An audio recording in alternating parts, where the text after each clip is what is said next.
Hello and welcome back to Culinary Haven. Today we're making a thin crust pizza. This is a recipe for people who want to make pizza from scratch and eat it within 30 minutes.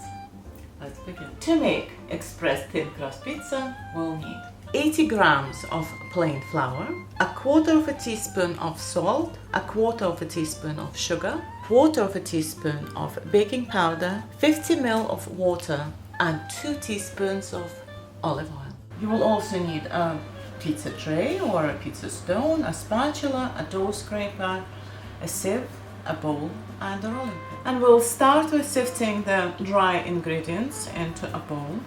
The flour, salt, sugar, and baking powder, very small amount. We're making one pizza out of this recipe. And now I'm going to pour in 50 ml of water and add 2 teaspoons of olive oil.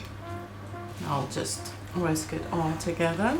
It's such a small amount, we're going to actually now transfer it. As soon as we get rid of all the dry flour, we're going to transfer it onto the worktop, like so.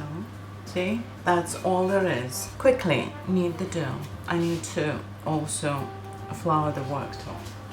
In the process of making a pizza dough, any pizza dough, we need flour to dust the worktop. So just nice and easy, pulling it all together and making a very nice, soft and pliable dough. It's very easy to make, it's not sticking to your hands. It only takes a couple of minutes to make, if that even. With the palm of your hand, just push it. We're doing that to create a pliable dough so that we can then roll out into a large, thin pizza. That is all. That's the dough is made. And now we're going to leave it on the worktop for 10 minutes to let it relax and develop gluten. Okay, it's been 10 minutes. The oven is hot. The dough is very soft. It's nicely relaxed. And now we're just going to roll it all the way into a large 26, so it's 10-inch plus in diameter pizza. Flour your rolling pin, flour your piece of dough, and flour your worktop. If you feel that it's wet, because you can't always tell, dust away flour a little bit more. Just keep moving the dough and keep dusting the rolling pin and the worktop with the flour so nothing sticks and nothing tears.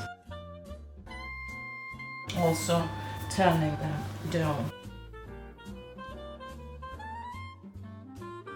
By the way, if at some point you feel like, well, I don't think it's stretching anymore and it's sort of like shrinking back even, what you need to do is to leave it for 2 minutes. Just leave it as it is, don't cover it, don't do anything, and come back to it and continue rolling. Sometimes the dough needs to relax, but you don't have to do it. I'm not going to do it. All this sprinkling with the flour will not change the quality or the consistency of the pizza, and just help stretching it with your hands as well. It's a very good pizza, and considering how easy and how quick it is, it's a winner.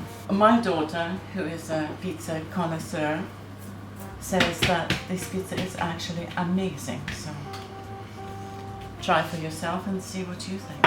I think that's enough. Sprinkle it with the flour, lift it. See? Perfect.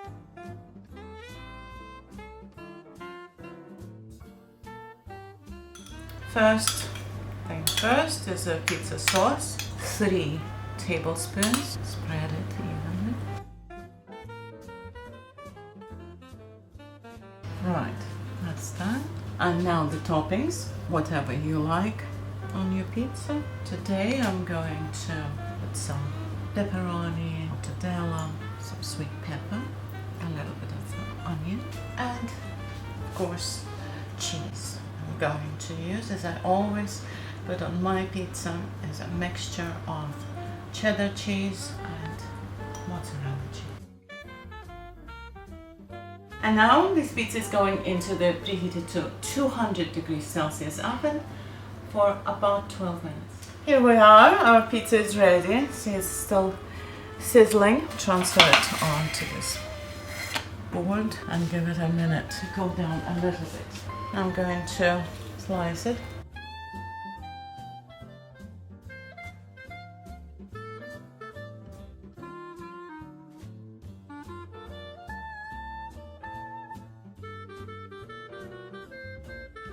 Our pizza is ready, sliced, and if you love pizza, you will see that it's a good pizza. It's nice and soft in the center, and it's crunchy, golden brown at the edges.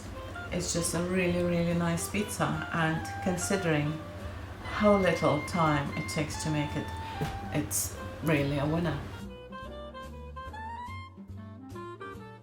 Thank you for watching this episode of Culinary Haven, and until next time, bye.